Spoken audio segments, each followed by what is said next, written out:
but the thing is with the Getaway, it always got, and it still does. It gets compared to being, yeah, it gets compared to being the British, the English version of Grand Theft Auto, doesn't it? But it's loads better than that. I mean, obviously the Getaway compared to, I don't know if you play video games, but compared to today's day and age, it doesn't look anywhere near it. But it still doesn't look bad for the time when you compare it to other games at that time. Like what was it? The Getaway, it came out a month after Grand Theft Auto Vice City, I believe.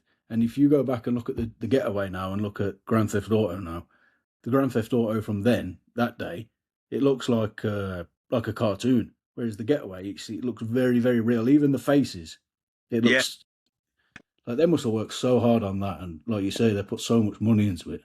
Yeah, well, it was the first time they'd used real actors in a game.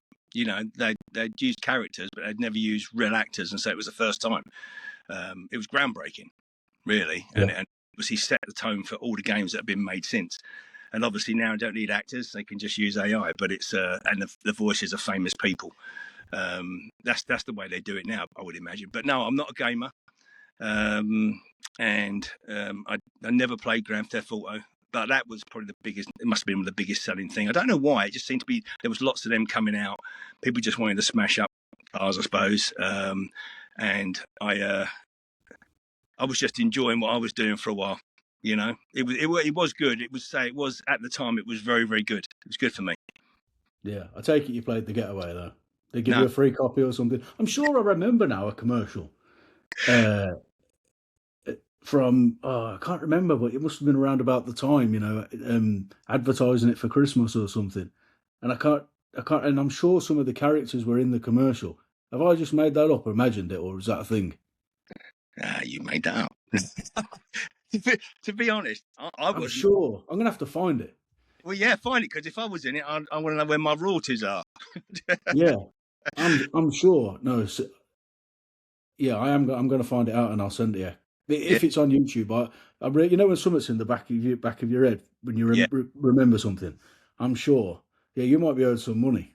I doubt it. I doubt it. I rinsed that for all I could get. But no, I know you asked Paul, and I know you're probably going to ask me, do I think there'll be another one? No, I don't. I think they've gone past that. I think you never know. They might use the name and do it differently, you know. Yeah. Well, But they've yeah. got so much material, as he said. They took millions and millions. I mean, not millions, but hundreds of thousands, literally tens of thousands, probably hundreds of thousands of pictures. Where they must have so much memorabilia. Whether they could still use that, because obviously some of the roads have changed, but it's never say never, I suppose.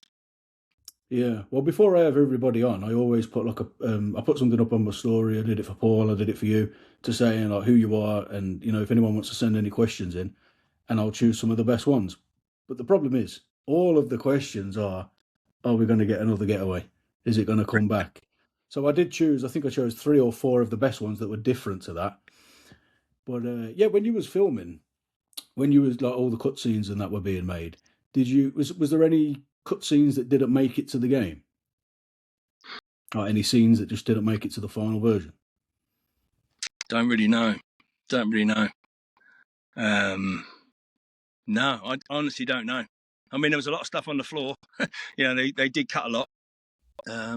They filmed so much to get it right, and obviously when it didn't fit in, they would get rid of it. But it's I'm sure they could probably make another one just with the cutscenes.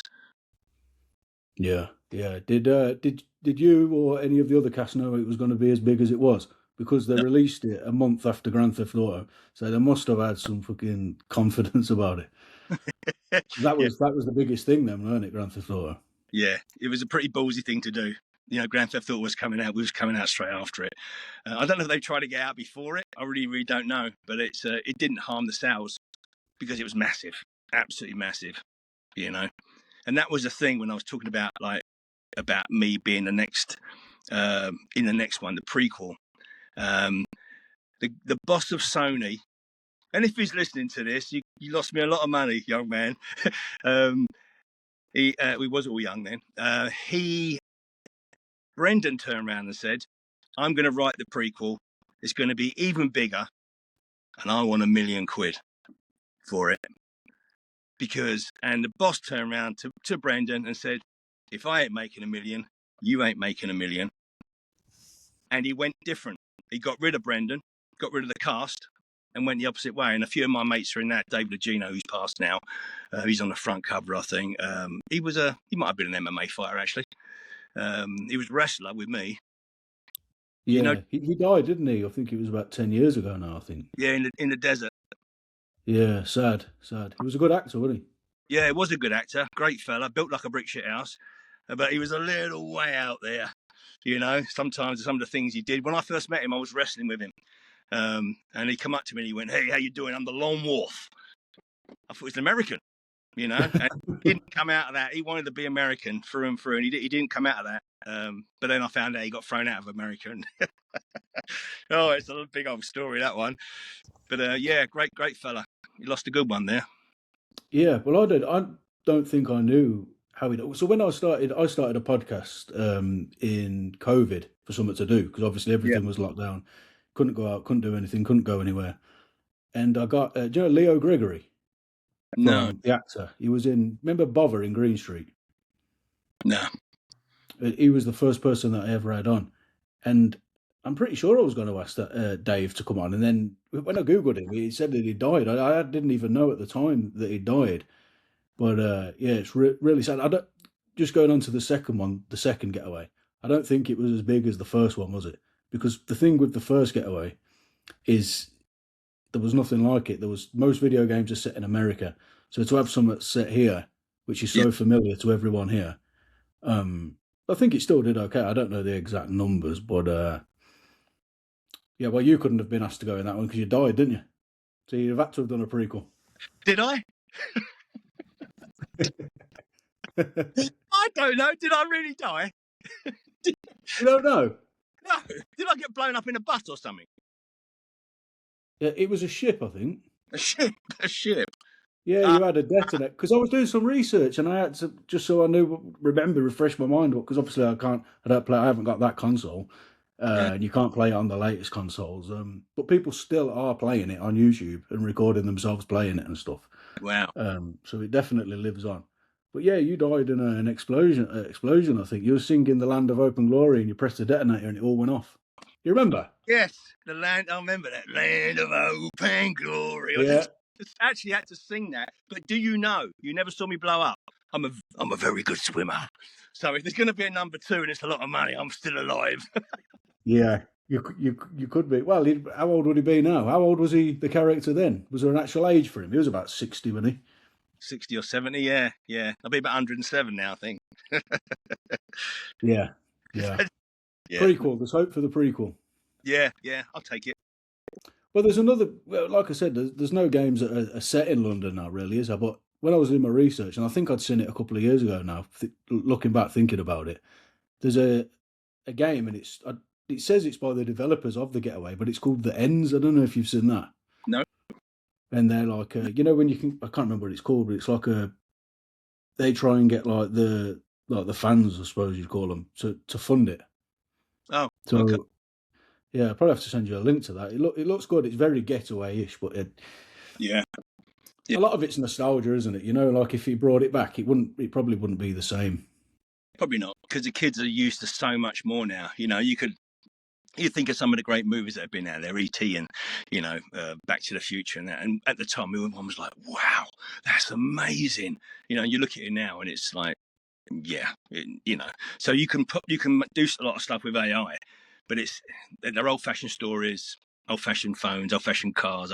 It is very, I mean, I suppose you could make it newer. I don't think you can make something that's so, it's like an antique, really, isn't it? You know what I mean? It's something it's really original. And sometimes you don't want to rub that antique down because, like you could fuck it up, and I think it's the same thing with the Getaway. But when there's money involved, you can do anything. Yeah. And if they only think they can make a bucket more money out of it, then they'll do it. I'm sure they got other things they're doing.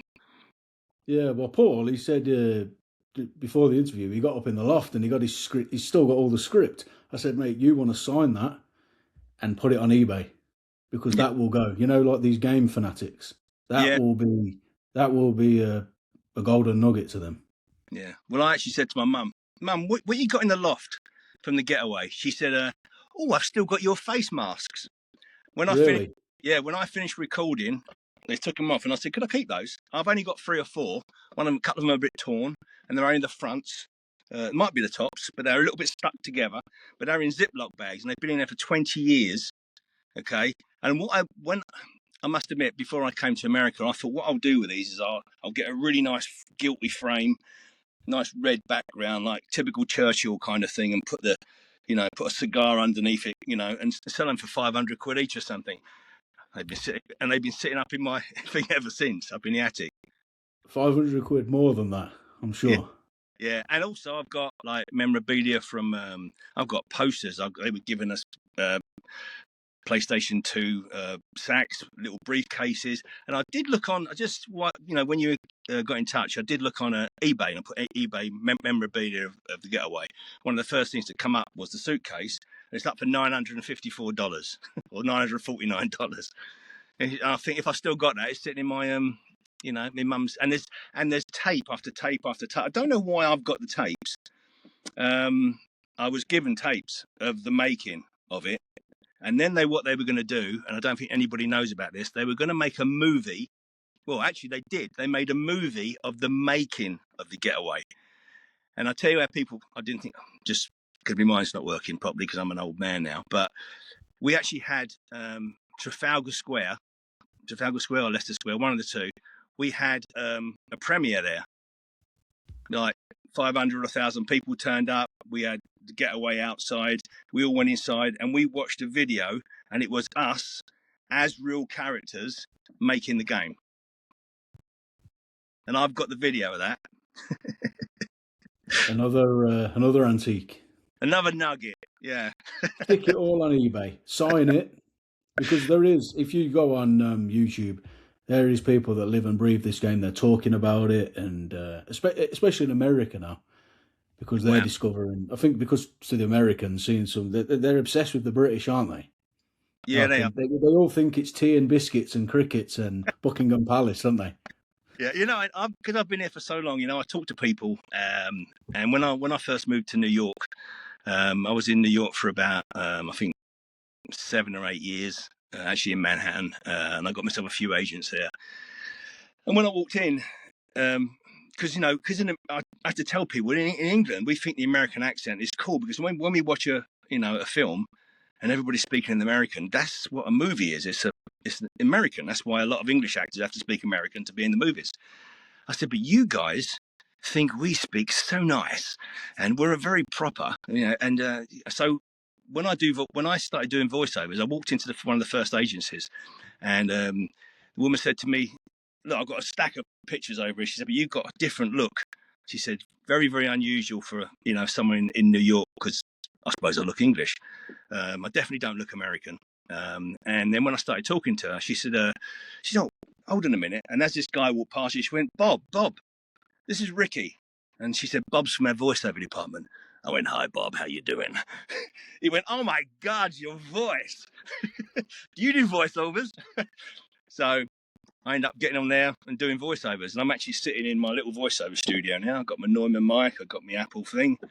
And occasionally I'll send out voiceovers to different companies. It's a brilliant gig. Great gig. But they love the English accent. They really do.